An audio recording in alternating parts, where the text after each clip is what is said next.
Hey, Grace Hill, good to be with you this week in our summer Bible study series, going through difficult texts of Scripture together.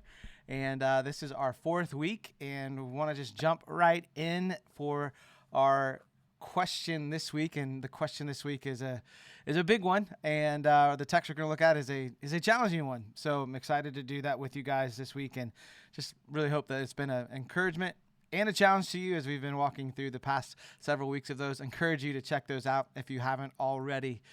So this week we are tackling the question, and the text related to it is, the question is, what does the Bible say about sexuality? And we are going to be looking primarily at Romans chapter 1. And specifically, some of the verses towards the end of that chapter, in chapter 1. And we're going to look at a couple of Old Testament scriptures as well, as we just try and tackle this question together as it relates to what is Paul saying in Romans chapter 1 as it pertains to sexuality. And so the New Testament, specifically Romans 1, has a lot to say about the nature and character of sexuality, and in particular even homosexual behavior. And so that's going to be kind of in the spotlight today. But no, sexuality is a broad topic, and we're going to just really approach it from this text mainly. So I've got 10 minutes to walk through this, and so I'm going to do my best to be tied to that time. So here we go. I'm going to read from Romans chapter 1, and we are going to be answering the question about sexuality and what does the Bible say about it? All right. And so the first thing I want to do before I jump in is just say this is to understand the Bible's view on sexuality. It really requires you and me and any reader of the Bible to understand three things, I think. And it's his purpose, God's purpose for marriage. We really need to understand that in a holistic way. We need to know his design for community, because when we think about sexuality, we need to consider all topics like singleness and what does it mean for celibacy and things like that. How do we approach that? What does the Bible say to that? So the design for community has so many implications. And we also need to, I think, really understand the hope of new creation. So those are the three things that I think we really need to have as broad categories for sexuality. And I think just want to start with that.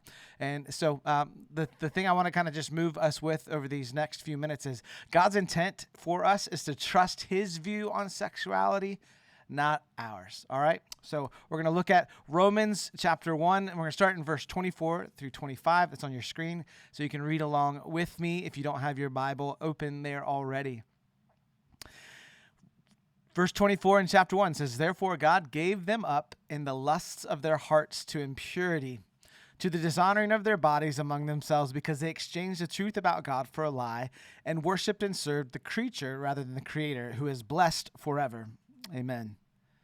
For this reason, God gave them up to dishonorable passions, for the women exchanged natural relations for those that are contrary to nature. And the men likewise gave up natural relations with women and were consumed with passion for one another, men committing shameless acts with men and receiving in themselves the due penalty for their error." So I want to look at these texts just really quickly and do a quick flyover with these things. And I think two important things that we see in these texts that we've read so far is related to sexuality, and specifically as we look at homosexuality. All right. And so the first thing is I think what we see here very clearly is that homosexual desire is not what God originally intended. All right. And so I said at the very beginning, God's intent is for us to trust his design for sexuality, not our own. Now, I know it's going to chafe really quickly for some, or maybe many of us in this way, not just as it relates to homosexuality, but as it relates to sexuality in general.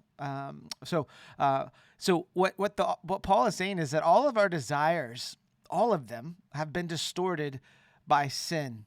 And so Paul is describing both lesbian and homosexual behavior as unnatural. And I know that flies in the face of what we see today in culture and all of the things that are going on. But that's what Paul is very specifically and clearly teaching here.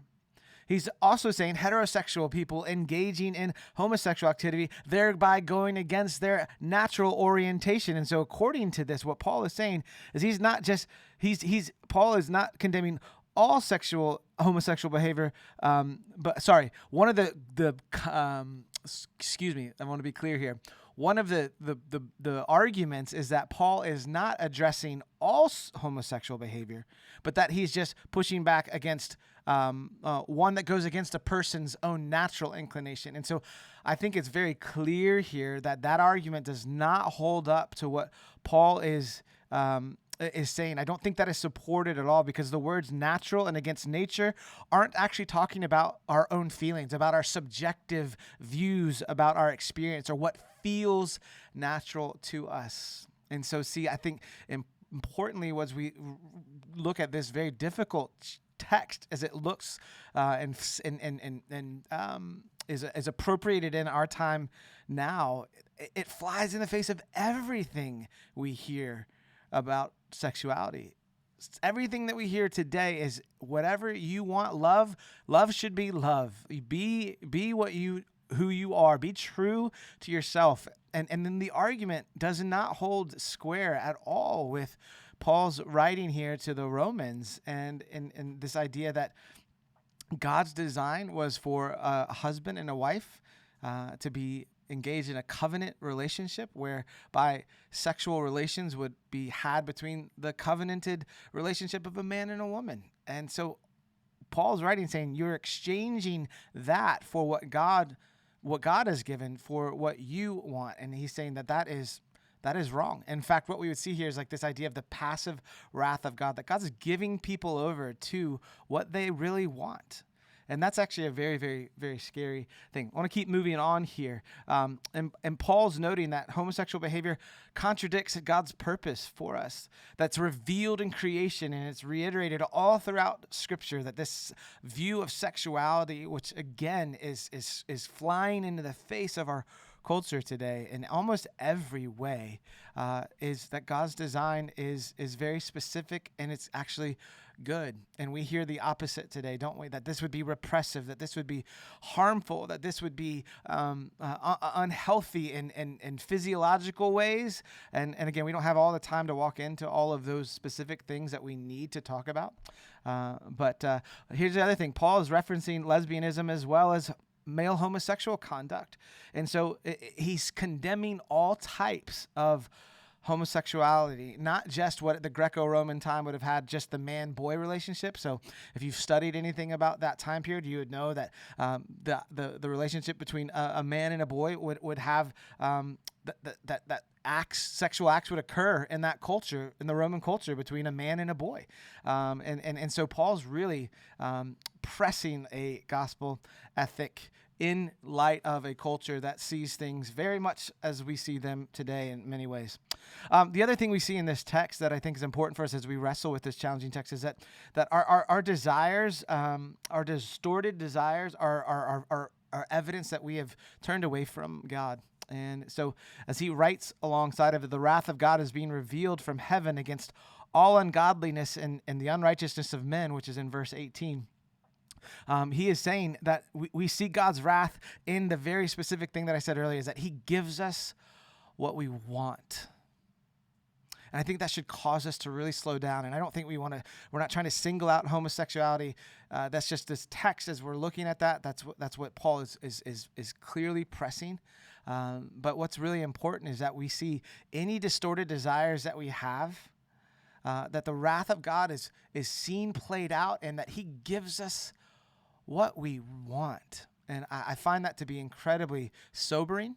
And it should cause us to do a lot of reflection in our own hearts and minds, not just from a homosexual standpoint, but heterosexual sins. When we think about all of the different gender things going on, there's a myriad of things as it relates to sexuality that we should be sober-minded in thinking, and compassionate as well, that we would see the wrath of God playing out as he gives people over to what they really want. And one of the things I said earlier was that God's intent for us is that we would trust his design, not ours. All right. And so this giving over that we see in the first chapter of Romans is this intensifying of sin and further breakdown of behavior. And so I think it's one of those things.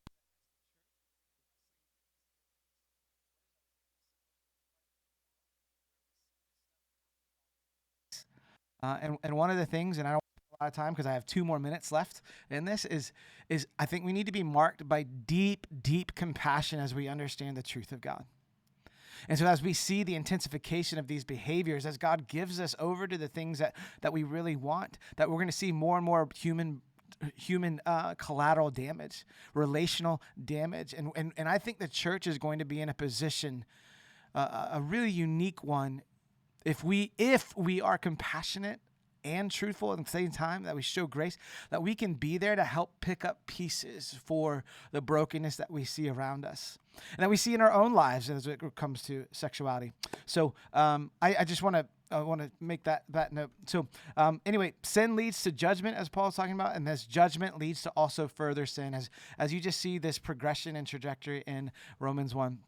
As we look at sexuality, and I close my time off, I want to look at 2 other things very, very quickly, texts that kind of speak to from the Old Testament as it relates to sexuality, and again, specifically we see in homosexuality.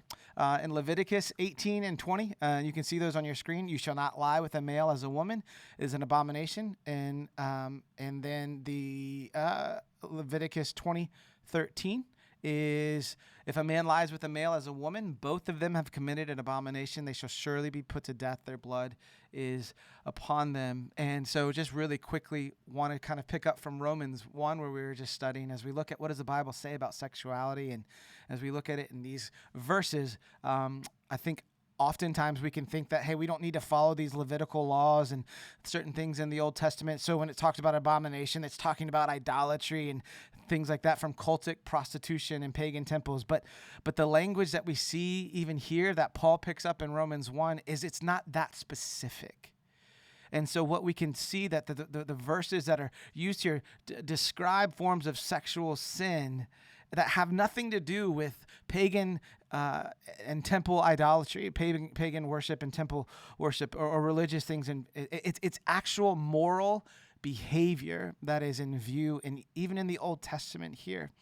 And so it highlights even the fact that some people would say, like, hey, as long as things are consensual, it's okay. Listen, I think these texts here, even in Leviticus, have a high suggestion that even consensual homosexual activity is in view as being in opposition to God's ways, and therefore are sin.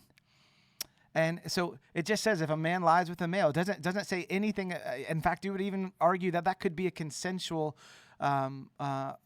arrangement here. And so I think that we can see even back in the Old Testament, the view of God's design for sexuality is not adhered to even in consensual relationships outside of his intent. So I'm going to bring Allan in. That's a very, very quick run through. And what I want to do is just kind of really want to talk through, like, God's intent for us is to trust his view on sexuality and not ours. And so, Allan, I've pulled you in now, and welcome to another hard text as we study the scriptures this summer. And so this one was on sexuality, and we really hammered a lot of the text around homosexuality.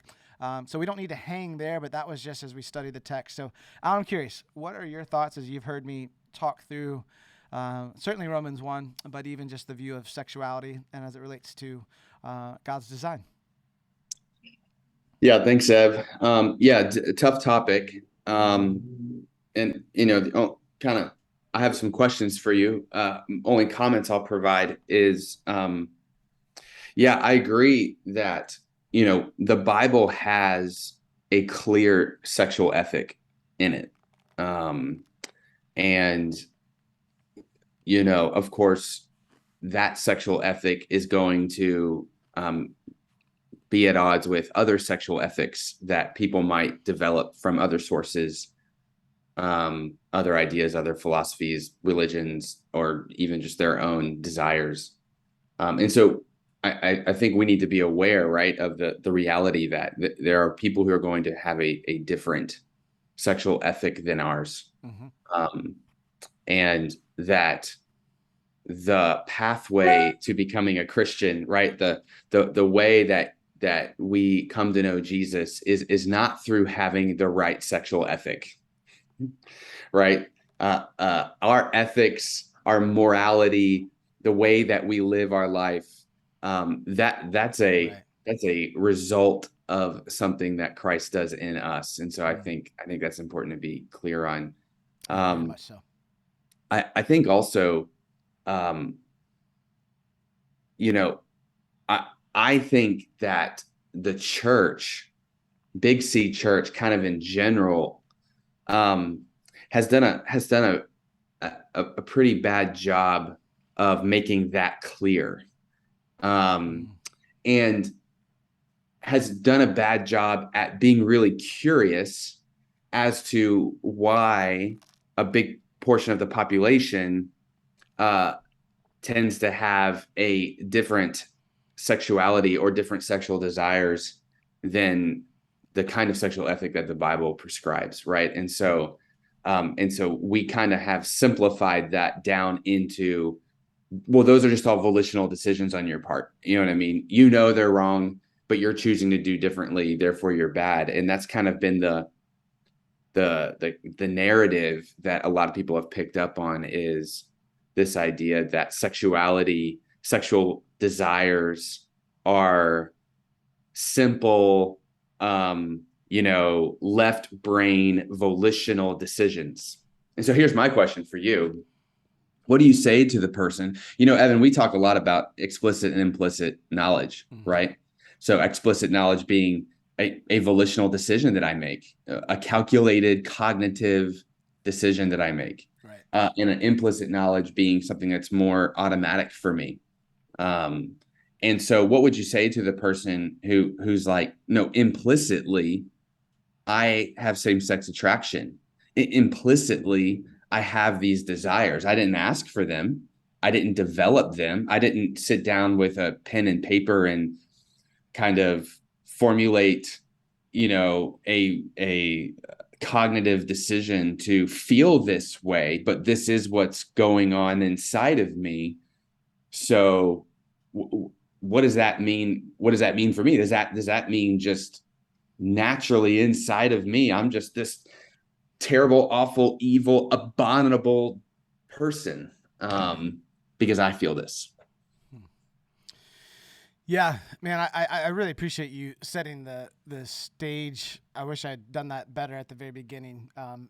As we just look at the text, it's hard to do a million things with a text and be pastoral and try to be faithful to it. But I think it's really important that you said what you said about coming to Jesus. It's not following all of the sexual ethic to then become right with him. It is certainly a journey as you follow him. So to your question, man, that's really hard, man. I think I want to be careful not on this. I love what you did one time in one of your sermons where you said, hey, I don't want to try to dive into something halfway when something needs far more attention.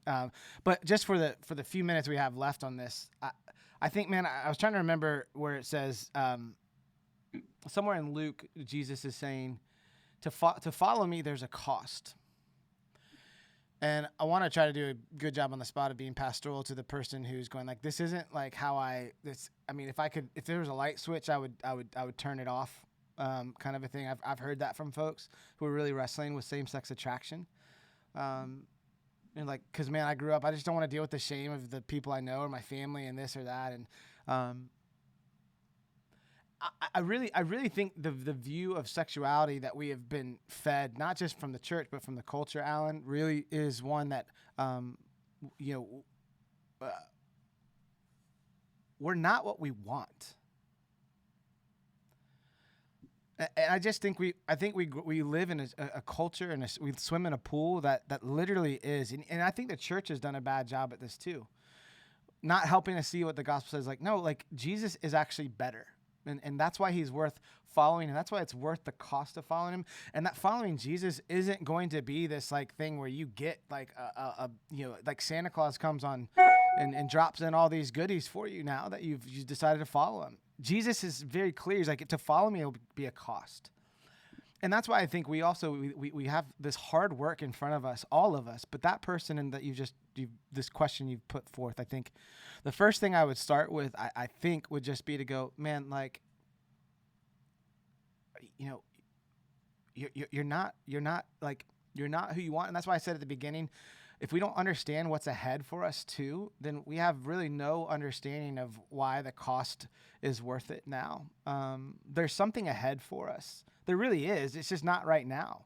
And I think people who, this is when we talk about celibacy in the community of God, like how is it meant? It's meant to hold all of this to follow the ethic that Jesus prescribes to and gives to us. So I met with a guy one time at a job I was at, and he was sharing he kind of came out to me, and I didn't know what to do with it. And he put me in a room, and we were in a conference room at one of the places I was working, and he shut the door, and he's like, "Hey, can we just grab lunch?" And so I brought my lunch into the conference room. I was like, I thought I'd done something wrong, and he was just gonna like kind of talk to me about it. But he said, "I know you're a Christian, and I am too." And he came out.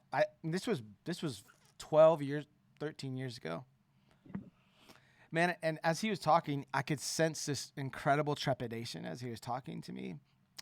And it was mixed with this desire to be true to himself too. It was obvious in his body. You talked about implicit and explicit. Both of those things were coming out.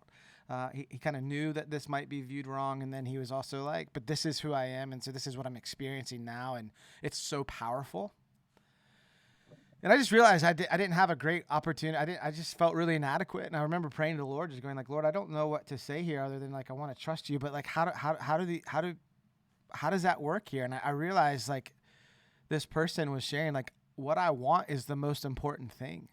And I think that's true, not with homosexuality or anything else. It's anything, like whether it's pornography, lust, and greed, that comes in like, this is what I want. And I think that's why Romans is so helpful for us, Allan. So I don't know if I'm really answering your question at all, but I think it's really important to press and have honest conversation that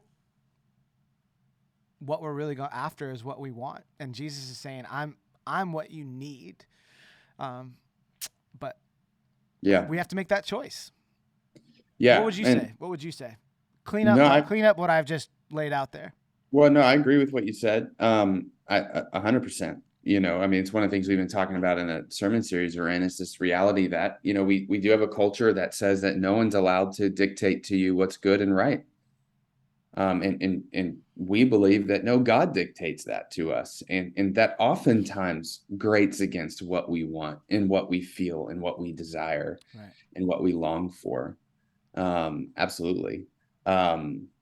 I long for a church, and what I desire Grace Hill to be, and the kind of church is that it is, though, a safe place to articulate, these are the things that I long for, these are the things that I want.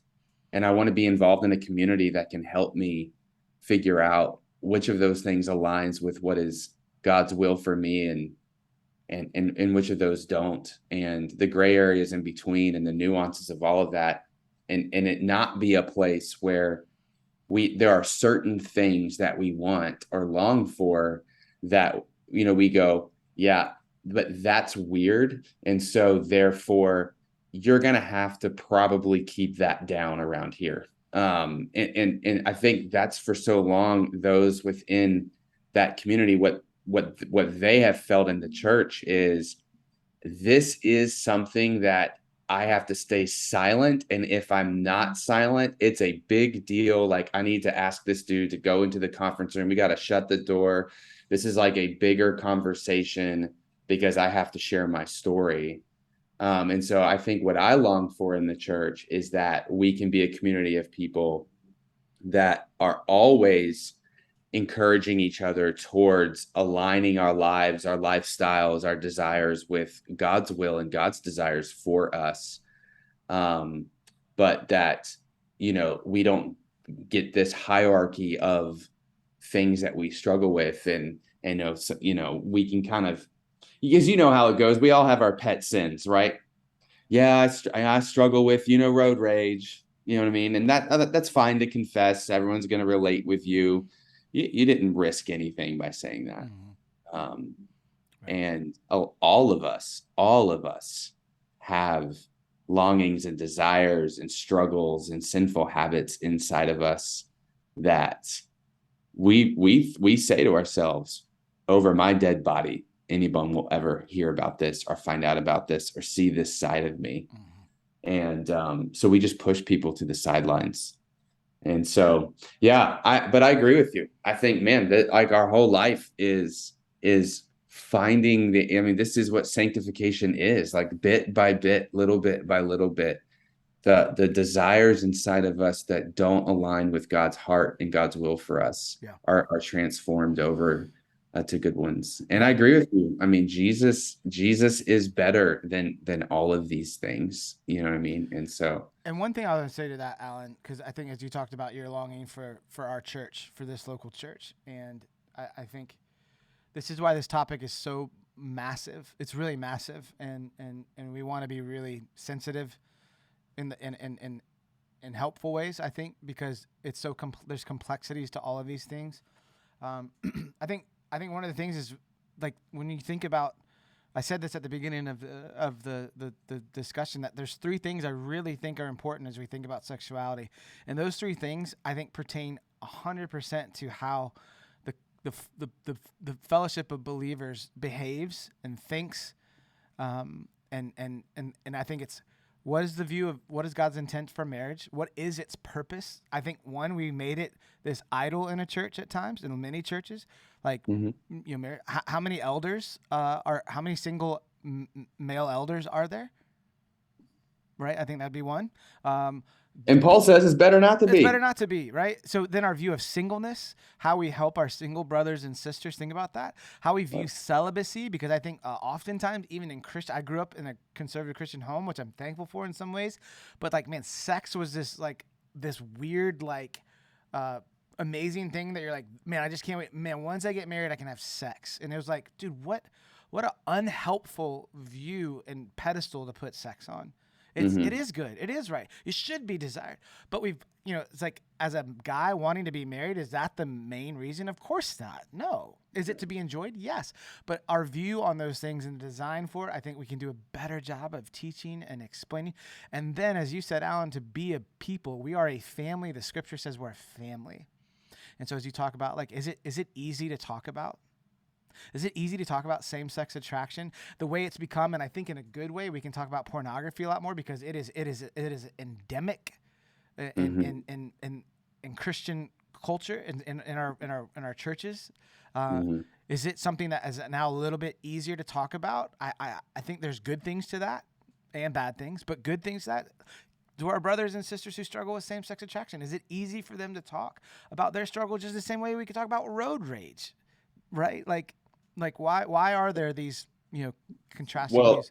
And listen, I mean, in the same way, there's been a lot of critique lately about purity culture within evangelicalism over the last 20, 30, 40 years.